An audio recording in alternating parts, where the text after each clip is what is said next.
Rocky's Secret Files. Your story they never knew existed. Tinuruan niya ako kung paano maging isang mahusay na kabit. Yung puso ko parang sinasaksak sa sobrang sakit. Rocky's Secret Files. Rocky's Secret Files. With Titan Jello. Rocky's Secret Files. Rocky's Secret Files. Secret Files.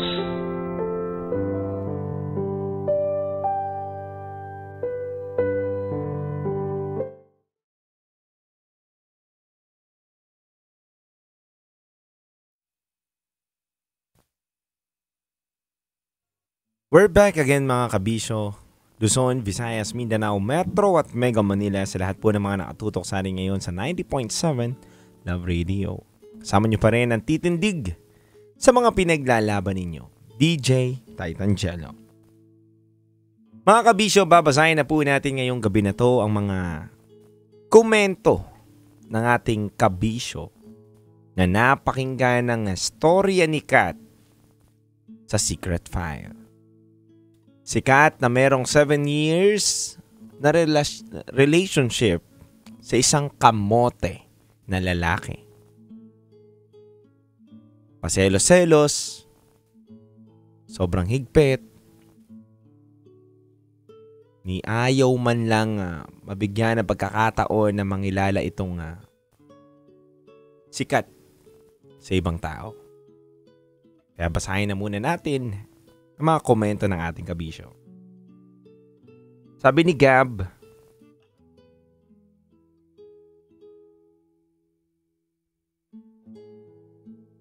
Happy Wednesday DJ Rocky at DJ Jello. Ang intense ng Secret File tonight. Ganyan talaga aabutin kung sobrang seloso na magiging partner mo. Lahat naman tayo nagseselos. Naniniwala po ko na pag nagseselos ka, tunay ang pagmamahal mo sa isang tao.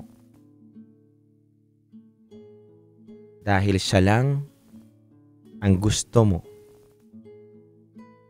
At ang gusto mo din, ikaw lang ang gustuhin niya. Pero kung ganyan ang partner ni SF Sender na ultimo lahat na lang pinagseselosan, hindi na yan pagmamahal. Nakakasakal na yan.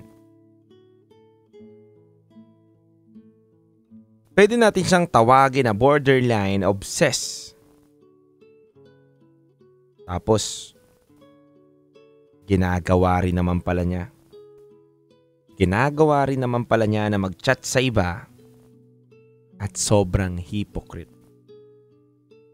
Anyway, trust ang isa sa pinakamalaking foundation ng isang relationship. Kung walang trust, mahihirapan ang dalawang tao. Kaya sa lalaking mga seloso, sa mga lalaking walang tiwala sa partner nila, dapat hindi ganyan. Bigyan natin ng tiwala yung partner natin. Dahil parang kulang sa pagmamahal at tiwala sa sarili mo ang pinapakita mo kung wala kang tiwala sa partner mo.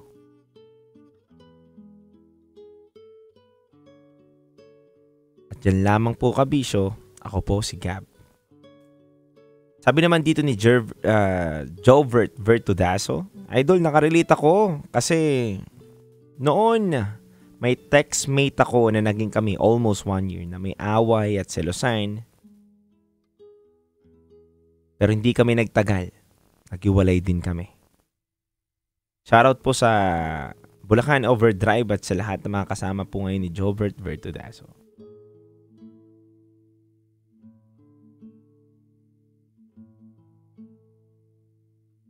Sabi dito ni Charles Sancho, Sender, I'm sorry but I want to condemn you. Your exaggerated partner and your toxic relationship. First thing first, there's so many questions to ask about this. Kung seloso yung partner mo, naisip mo bang toxic siya? Toxic yung relationship ninyo? Toxic na ang lahat pero nagtitiis ka pa rin? Naisip mo rin bang hiwalayan siya? Dahil questionable kasi yung sitwasyon mo, sender. Kasi hindi mo nagagawang hiwalayan siya. Tapos idadaan ka sa pagiging manipulative. Manipulative niya para balikan mo siya.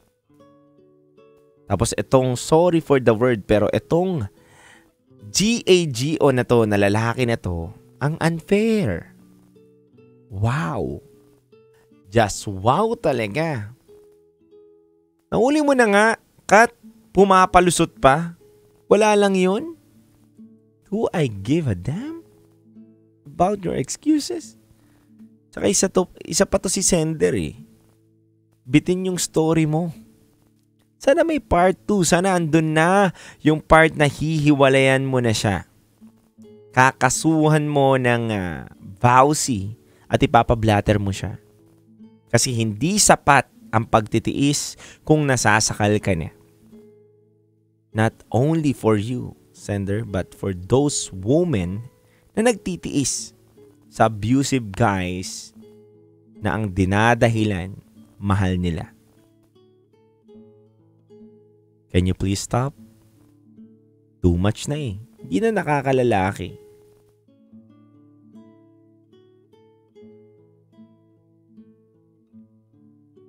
Gusto ko lang sabihin, sabi ni Charles Sancho dito, hindi daw nakakalalaki ang pagiging abusado at hindi nakakababae ang pagiging matiisin. Kailangan ninyong pumiglas, then speak about yourself. Yun lang po. Mga kabisyo, marami pa talaga nagko-comment pero hindi ko na po para basahin pa dahil kulang na tayo sa oras at paumanhin. Para lang sa akin, kabisyo, ito lang ang aking thoughts.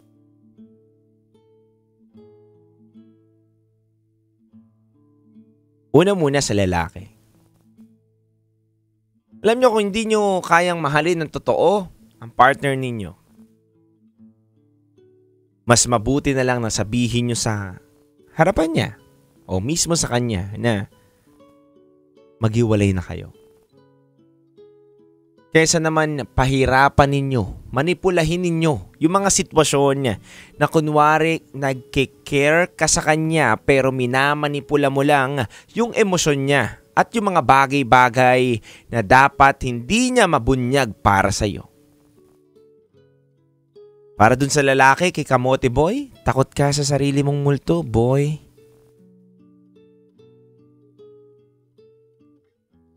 Bahagang iyong buntot para harapin ang katotohanan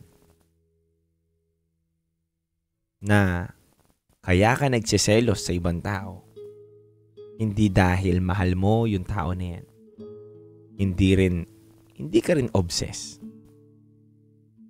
Kundi pinagtatakpan mo lang yung mga gawain mong mali para masabing ikaw yung biktima at ikaw yung totoong nagmamahal. At para naman kay letter sender ngayong gabi na to,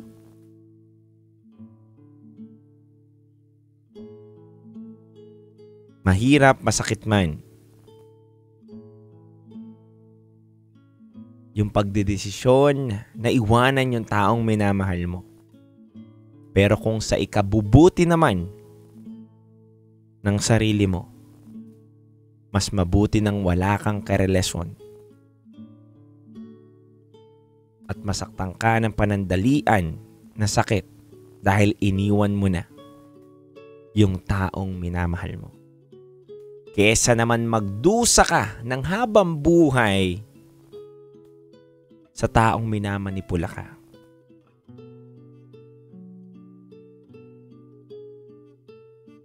Inaabuso ka na. At ayaw natin yun. Ayaw natin mangyari yun sa mga babae. At ang kapal ng mukha nitong lalaki na to. Alam mo, Kamote Boy, kapag natagpuan kita, O nakilala kita kung sino ka. Hahampasin kita ng pala sa mukha.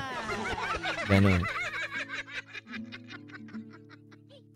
Yung pala na may graba pa, ganun. Sa totoo lang kasi, di ba, ang hirap lang eh. Ang hirap lang bilang isang babae, sa totoo lang to Ang hirap lang bilang isang babae na ikulong ka sa ganung bagay. Di ba? Ikulong ka sa paniniwala na kunwari nagseselo siya dahil mahal ka niya. Pero hindi naman talaga. Ang galing, di ba? Ang galing magpaikot ng isang tao.